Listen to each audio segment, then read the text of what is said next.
이재명 대표의 강렬 지지자들을 상대로 한 이런 여러 가지 공격에 대해서 국민의힘에서도 반응이 나오고 있는데 오세훈 서울시장이 이렇게 SNS에 글을 올렸습니다.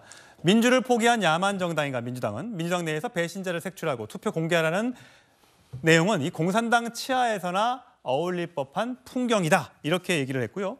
또 이재명 대표를 자유민주주의 원칙보다 앞세우는 듯한 모습이고 10여 년 전 무상급식 주민투표 때도 패색이 짙어지자 투표율 미달로 개함을 못하게 했는데 달라진 게 없다. 오세훈 서울시장이 다른 얘기를 하다가 갑자기 박원순 전 의원님 이 10년 전 무상급식 때의 얘기를 꺼내는 건 어떤 정치적 의도가 있다고 보십니까? 정치적 의도가 없고요. 엉뚱한 얘기죠. 저거는 누가 그때 그만두라고도 안 했는데 본인이 시장직을 걸고 저 투표를 추진했습니다. 그랬다가 투표율 미달로 열어보지도 못하고 결국엔 시장직을 그만두게 됐어요.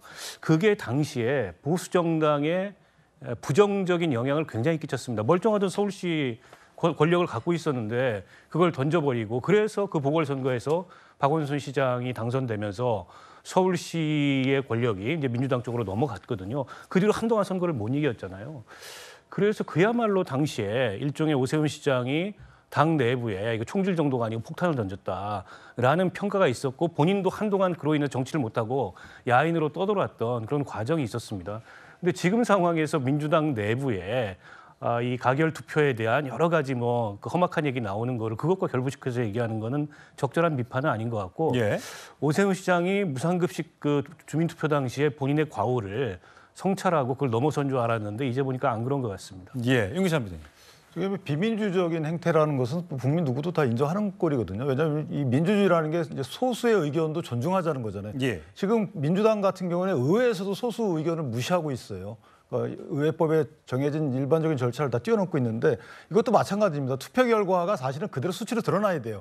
그러니까 무상급식에 대해서 주민 소환제를 했던 거거든요.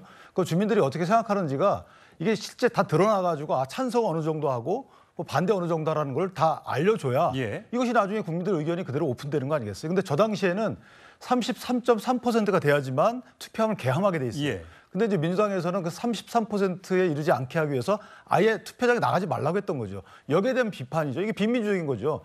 아니 일반적인 민주국가에서 당시 투표하지 말라 이건 안 되잖아요. 투표율을 끌어올려야지. 투표하지 말라 투표를 낮추게 되면 일반적으로 이게 국민들의 그 의사가 그대로 전달 안 되잖아요. 대민주주의이기 때문에 그 부분을 언급한 것이고 무상급식의 경우는 그 당시에 오세훈 시장이 여러 가지 얘기를 했어요. 무상급식 자체를 반대한 것이 아니고 보편적 무상급식을 반대한 겁니다.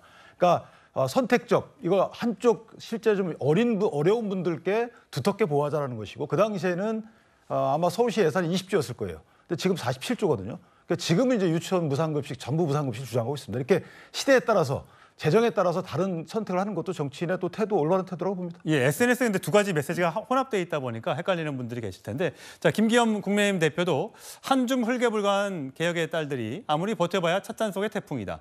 나라 정상화 향한 도도한 시대정신 거스리는 이 잔당들의 저항은 당랑거철, 어려운 말이라 제가 사마귀가 수레바퀴를 막는다. 그러니까 자신의 힘을 헤아리지 않고 강자들에게 덤빈다는 뜻 이런 내용을 SNS에 올렸습니다.